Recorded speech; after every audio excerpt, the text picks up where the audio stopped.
Assalamualaikum warahmatullahi wabarakatuh. Perkenalkan, di sini saya Muhammad Iqbal Sidik akan menjelaskan tentang checklist keselamatan pasien. Yang pertama, sebelum melakukan anestesi, yakni masuk ruangan operasi. Yang pertama kita tanyakan pada pasien, diantaranya identitas pasien, sisi operasi, prosedur, apakah pasien sudah mengerti atau tidak, apa yang akan dilakukan kepada beliau. Lalu informal consent, kita periksa data dan perlihatkan tanda tangan beliau. Lalu cek keselamatan anestesi. Selanjutnya kita tanyakan kepada dokter apakah alat sudah siap dan berfungsi.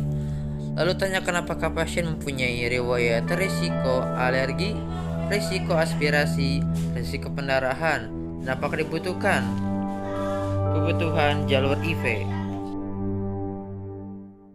Selanjutnya sebelum inisiasi atau tim on. Inisiasi pertama atau tim on. Pertama, pastikan semua anggota tim memperkenalkan nama dan perannya. Lalu dokter bedah, dokter anestesi dan perawat konfirmasi secara verbal mengenai sisi dan prosedur. Yang ketiga, keadaan kritis. Yang pertama, dokter bedah review keadaan kritis atau langkah-langkah yang tidak diharapkan, lama operasi, dan antisipasi kehilangan darah.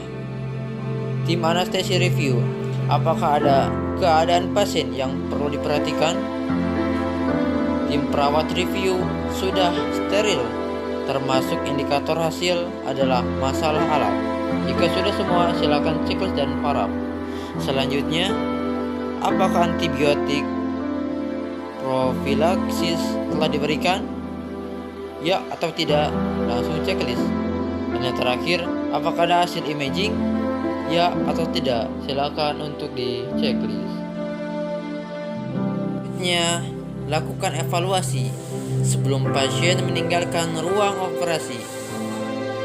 Yang pertama, keluar ruang operasi. Perawat konfirmasi dengan tim nama prosedur yang tercatat, kebenaran jumlah instrumen, kasa dan jarum, bagaimana spesimen diberi label, termasuk nama pasien jika perlu, apakah ada masalah pada alat.